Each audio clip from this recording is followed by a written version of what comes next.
100 দিনের কাজকে 200 দিনের কাজ করতে হবে, 100 দিনের কাজের টাকা সাধারণ মানুষকে দিতে হবে। কে বলবে এই কথা? কে বলবে পঞ্চায়েতি ব্যবস্থা বাঁচানোর কথা? লাল ঝান্ডার অবদান গোটা ভারতবর্ষের বুকে যখন পঞ্চায়েত মানে ছিল হিসাব মতো খাপ পঞ্চায়েত, মানে মোড়লের পঞ্চায়েত,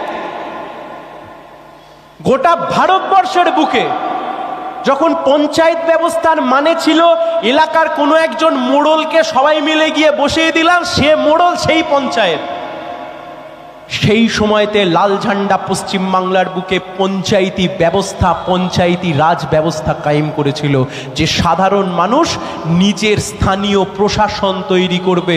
সে প্রশাসন ডানপন্থীরা চালাক, বামপন্থীরা চালাক, কিন্তু স্থানীয় প্রশাসন তৈরি করবে এই বামপন্থীদের। পৌরসভা, কর্পোরেশন, ইতিহাস খুলে দেখুন, বামপন্থীরা যখন শক্তিশালী, বামপন্থীদের শক্তি বৃদ্ধি হয়েছে বলেই স্থানীয় প্রশাসনগুলো শক্তিশালী হয়েছিল। তার কারণ বামপন্থীরা বিশ্বাস করে ক্ষমতার বিকেন্দ্রীকরণ, ক্ষমতাকে এক জায়গায় কুক্ষিগত করে রাখা নয়, ক্ষমতাকে ডিস্ট্রিবিউট করে দাও। এটাই তো বামপন্থীদের মূল কাজ, এই তো বামপন্থা। এদেশের সংবিধানকে সম্মান করো, এদেশের সার্বভৌমত্বকে সম্মান করো, এদেশের সার্বভৌমত্বকে মেনে চলো। কিছুদিন আগে কাশ্মীরের বুকে পেহেলগামে যখন আমাদের দেশের নিরীহ নাগরিকদেরকে জঙ্গি আক্রমণের মুখে পড়ে তাদের প্রাণ দিতে হয়েছে, খুন হয়েছে, নির্বিচারে মানুষ খুন হয়েছেন, বামপন্থীরা বলেছেন যে এই দেশের সার্বভৌমত্ব, এই দেশের সার্বভৌমত্ব, এই দেশের স্বাধীনতা, এই দেশের অখণ্ডতা, তাকে মাথায় রেখে পার্শ্ববর্তী দেশ পাকিস্তান, সেই পাকিস্তানের বুকে যা যা জঙ্গি ঘাঁটি আছে তাকে চিহ্নিত করে ধ্বংস করতে হবে। বামপন্থীদের কথা, লাল ঝান্ডার কথা। কিছু কিছু মানুষ আছেন গোটা দেশ জুড়ে একটা মেকি দেশপ্রেমের আবহে লাল ঝান্ডাকে দেশদ্রোহী বলতে চাইছে, লাল ঝান্ডাকে দেশদ্রোহী বলতে চাইছে। কে তুমি? কাকে দেশদ্রোহী তকমা দিচ্ছ? ইতিহাসের পাতা খুলে দেখো, স্বাধীনতা আন্দোলনের মাটি এই পূর্ব মেদিনীপুর, পাতা খুলে দেখুন, বাংলা, বিহার, উড়িষ্যা, পাতা খুলে দেখুন। দেশ স্বাধীনের লড়াই, ব্রিটিশদের বিরুদ্ধে লড়াই, সেই ব্রিটিশদের বিরুদ্ধে লড়াইতে লাল ঝান্ডা অগ্রণী ভূমিকা পালন করেছে। লাল ঝান্ডার লোক, কমিউনিস্ট মতাদর্শে বিশ্বাসী লোক ব্রিটিশের বিরুদ্ধে লড়াই করেছে, চোখে চোখ রেখে ব্রিটিশ সাম্রাজ্যবাদের বিরুদ্ধে লড়েছে, চোখে চোখ রেখে ব্রিটিশ সাম্রাজ্যবাদকে উৎখাত করবার জন্য লড়েছে, নিজের প্রাণকে বাজি রেখে লড়েছে। আর ব্রিটিশের কাছে যখন ধরা পড়েছে তখন কালাপানি পার করে আন্দামানের সেলুলার জেলে তাকে পাঠানো হয়েছে, বন্দি অবস্থায় থেকেছে।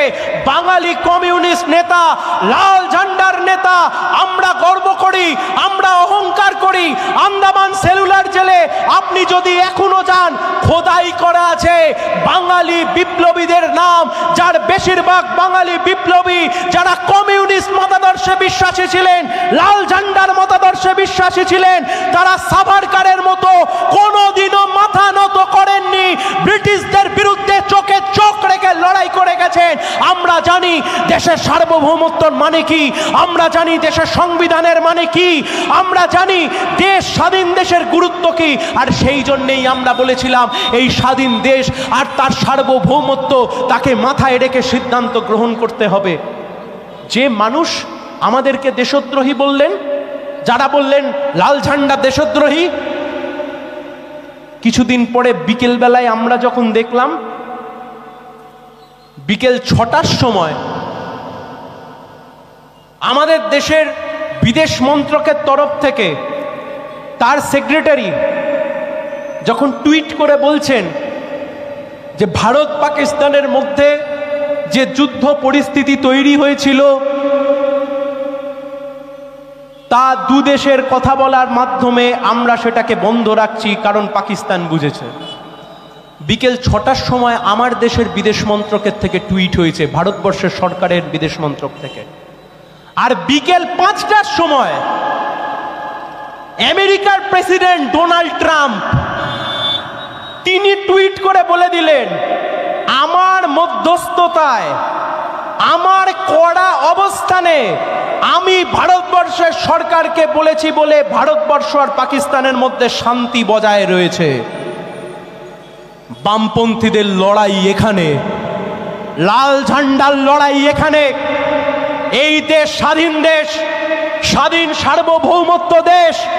এই দেশ যুদ্ধ করবে নাকি এই দেশ স্বাধীনতা, এই দেশ যুদ্ধ করবে নাকি এই দেশ যুদ্ধ করবে না, তা এই দেশ নিজস্বভাবে তা ঠিক করবে। আমরা কোনো দেশের সাথে যুদ্ধকালীন পরিস্থিতিতে যাব নাকি সে দেশের সাথে শান্তি প্রক্রিয়ায় রাখবো, বার্তালাপের মাধ্যমে রাখবো, আমাদের মধ্যে কূটনৈতিক কথাবার্তা হবে, তা ঠিক করবে আমার দেশের সরকার স্বাধীনভাবে।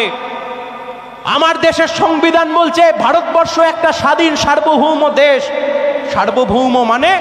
সার্বভৌম মানে ইন্টারনাল সভরেনিটি, এক্সটার্নাল সভরেনিটি, অর্থাৎ দেশ যেমন রাজনৈতিকভাবে স্বাধীন, আমি আপনি ভোট দিয়ে যেমন এমপি এমএলএ তৈরি করি, তারপর তারা মুখ্যমন্ত্রী প্রধানমন্ত্রী নির্বাচিত করেন, ঠিক তেমনভাবেই আমাদের দেশের বিদেশ নীতিও স্বাধীনভাবে তৈরি হবে। বামপন্থীরা দুর্বল হয়েছে বলেই আজকে আমেরিকা যুক্তরাষ্ট্রের প্রেসিডেন্টের বলার হিম্মত হয় যে হ্যাঁ, আমি ডোনাল্ড ট্রাম্প, আমি বলেছি বলে ভারত আর পাকিস্তানের মধ্যে শান্তি ফিরেছে। আজকে উত্তর চাইবেন না? আজকে মানুষের মনে প্রশ্ন তোলা, মানুষের মনে প্রশ্নকে উঁকি দেওয়া, সিস্টেমকে প্রশ্ন করতে শেখানো।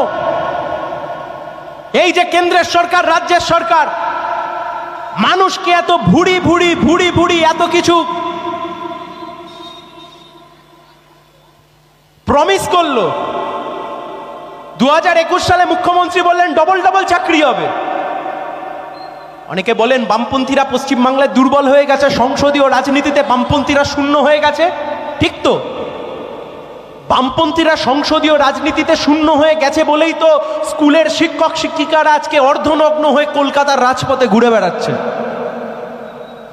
বামপন্থীদের শক্তি কমে গেছে, লাল ঝান্ডার শক্তি কমে গেছে, সংসদীয় রাজনীতিতে বামপন্থীদের শক্তি কমে গেছে বলেই আজকে স্কুলগুলো থেকে শিক্ষক শিক্ষিকা শূন্য হয়ে গিয়ে চাকরির জন্য আজকে রাজপথ দখল করে বসে আছে। আপনারা এখানে লিখেছেন বামপন্থা দুর্বল হলে দেশবাসীর রুটি রুজির অধিকারে কি হয়। বামপন্থা দুর্বল হলে কি হয়? বামপন্থীদের যখন অধিকার ছিল, বামপন্থীরা যখন আরো বেশি শক্তিশালী ছিল, সংসদীয় রাজনীতিতে শক্তিশালী ছিল, সেই সময়তে আমরা দেখতাম যে স্কুলের কোন ছাত্রছাত্রী ফেল করেছে না পাশ করেছে তার জন্য তালিকা প্রকাশ করা হতো। বামপন্থীরা দুর্বল হয়েছে, এখন স্কুলের শিক্ষক শিক্ষিকা যোগ্য না অযোগ্য তার জন্য তালিকা প্রকাশ করা হচ্ছে। বামপন্থীরা দুর্বল হলে কি হয়? বামপন্থীরা দুর্বল হলে কি হয়? নেতা মন্ত্রীর বাড়ি থেকে কোটি কোটি টাকা উদ্ধার হয়। বামপন্থীরা দুর্বল হলে কি হয়? গরু পাচার, কয়লা পাচার, সারদা, রোজভ্যালি, নারদা, একের পর এক দুর্নীতি হয়। বামপন্থীরা দুর্বল হলে কি হয়? সাধারণ খেটে খাওয়া মানুষের টাকা, আমার এলাকার সেই মা যে কাগজ কুড়োয় সারাদিন পরে 10 টাকা জমিয়ে 20 টাকা জমিয়ে সারদাকে দিয়েছিল, সেই সারদার কোটি কোটি টাকা বেপাত্তা হয়ে গেল। খেলো তৃণমূলের নেতারা। বিজেপির অমিত শাহ এসে বললেন 2019 সালে আমাকে যদি ভোট দাও 90 দিনের মধ্যে সারদার হেস্তনেস্ত করে দেব। 3 বারের মোদী সরকার তৈরি হয়ে গেল, আজ অব্দি সারদা, রোজভ্যালি, আইকোর মামলার সে বিচার আর শুরু হলো না। যে শুভেন্দু অধিকারীর বিরুদ্ধে অভিযোগ ছিল তিনি এখন বিজেপির নেতা। পাশের রাজ্য আসাম, হেমন্ত বিশ্ব শর্মা কংগ্রেসের নেতা ছিলেন, অভিযোগ ছিল রোজভ্যালির প্রচুর কোটি কোটি টাকা আত্মসাৎ করেছেন, এখন বিজেপির নেতা, আসামের মুখ্যমন্ত্রী। লাল ঝান্ডা দুর্বল হলে কি হয়? পশ্চিমবাংলার বুকে লাটের পর লাট, লাটের পর লাট দুর্নীতি হয়। লাল ঝান্ডা দুর্বল হলে কি হয়? এতদিন ধরে আমরা শুনতাম আনএমপ্লয়মেন্ট, অর্থাৎ বেকারত্ব। এখন আর শুধু আনএমপ্লয়মেন্ট শুনছি তাই নয়, তার সাথে শুনছি আন্ডার এমপ্লয়মেন্ট। আন্ডার এমপ্লয়মেন্টের মানে কি?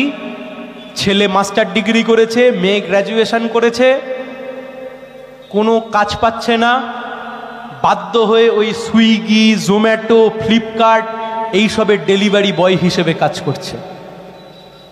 পাড়ার দোকানে মুদির দোকান খুলে আজকে মুদির জিনিস বিক্রি করতে বাধ্য হচ্ছে। কত এমন টোটো চালক ভাইকে চিনি, গ্র্যাজুয়েশন পাস করেছে, মাস্টার ডিগ্রি পাস করেছে, টোটো চালাতে বাধ্য হচ্ছে না। কোনো ইনকাম ছোট নয়। চুরি করে তৃণমূলের নেতাদের চাইতে চুরি করে খাওয়ার চাইতে তো যোগ্যতার সাথে জুতো মুছে 2 টাকা ইনকাম করা অনেক গর্বের।